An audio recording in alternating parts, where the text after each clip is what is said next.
Okay, I talked about episode 1 and episode 2. Now I'll go into the TV territory and talk about the Clone Wars animated show, which I think is a really interesting animated show for Star Wars. And it's the second Clone Wars show, technically, because we had the animated Star Wars show, the Clone Wars, but it's just called Clone Wars without the in the beginning of it.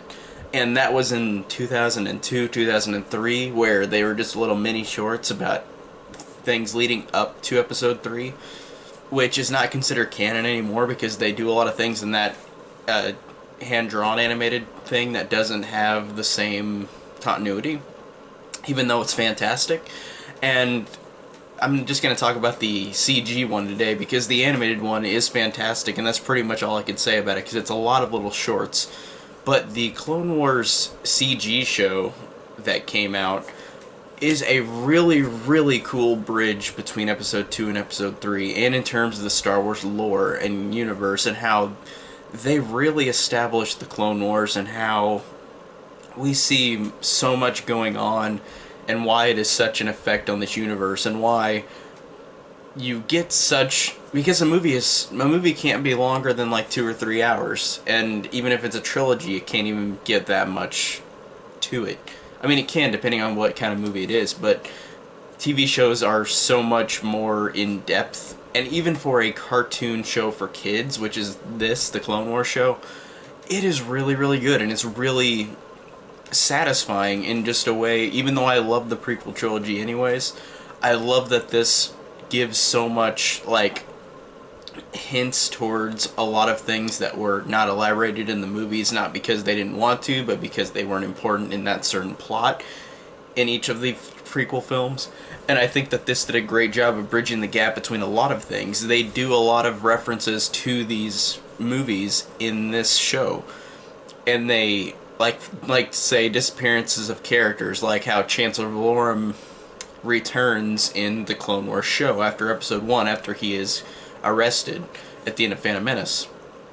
And then how you get the Master Sifo-Dyas subplot from Attack of the Clones, which I guess on its own is just fine because it just is a mystery that isn't really solved, because the fact of the matter is solved whenever Obi-Wan figures out that the clones are being created.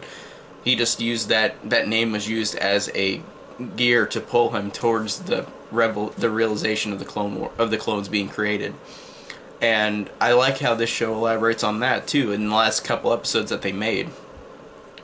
And I like how we get a lot of depth with Anakin and Ahsoka and Obi-Wan. We get all of these characters, and I guess depth, I don't know if that's a word to really say for this, because it is a kid show. It's not one that's going to be complex, but you get a lot more emotional responses with these characters. You get a lot of reasons why these characters, like, you can see that they grow from episode 2 to episode 3. They really give a good way of making them grow, and showing, with Anakin especially, showing how in the prequel trilogy he has each moment in his 3 movies, he has a moment of weakness and a moment of breaking and a moment of doing something unredeemable, and like in episode 2 and 3. And I love how in this show there's moments with Palpatine where it does bridge the gap with how in Attack of the Clones and Revenge of the Sith, Anakin says, like, Palpatine has always been there for me. He's always been a mentor. He's always been one that has taken care of me ever since I arrived.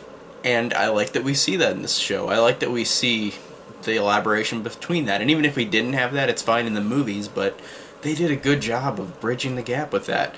And I like how Anakin in this show has a lot of moments where you see how good of a person he is, and you see how he gets to his breaking point. And I like how it does kind of foreshadow, like in Revenge of the Sith, how the Jedi are corrupt, and it does that in a couple episodes where Anakin just isn't trusting of them, and it further elaborates in episode 3. I think that's great. And I love Ahsoka. Ahsoka is one of the best Star Wars characters that's not in the movies. Like, she is fantastic. And she goes into Rebels as well, but this is her starting point, and she is really great. She is an awesome character. I love how Anakin has a Padawan, and I love how it helps Anakin grow, and it helps Ahsoka, who is this at first happy-go-lucky, kind of like Anakin in a way, happy-go-lucky person who doesn't understand really what's the whole point of Jedi, and like he teaches her, she learns through all these missions and journeys that she goes with Anakin and Obi-Wan and all the Jedi in these episodes, and I think that she does a really good job of being a really for a cartoon show a very complex character and very emotionally like you get such an emotional response out of her and how she you see what she wants and you see how she's just trying to be like the best she can be, and I love that. And I love how they only made 6 seasons, I believe, and I think at the end of the 5th season she was gone, in which she left the Jedi Temple because of complications. And I love how she's just gone. I think that that's sad and heartbreaking that we get to spend so much time with this character in 5 seasons, and then she's just immediately kicked out of the Jedi Council, or kicked out of being a Jedi. And it really was effective whenever that happened, and it's effective how, even though the show wasn't finished, like they quit this to do Rebels. I thought that they did a good job of having her be built up, and even though she didn't come back in this, she came back in Rebels.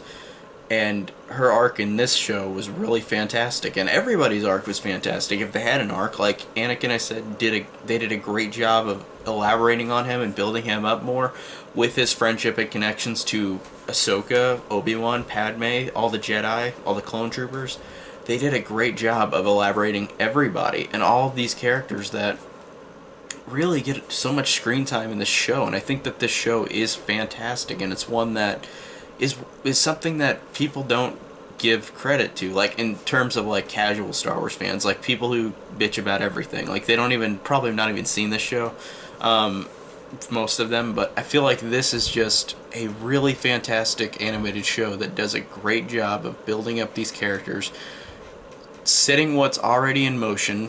Again, it's another prequel thing because it's a prequel to Episode 3, but it's a TV show, and I think they did a great job of building up these characters, giving them such depth for a cartoon show, and giving them such emotion and such resonance, and they really, really pulled it off with this show. This show is fantastic.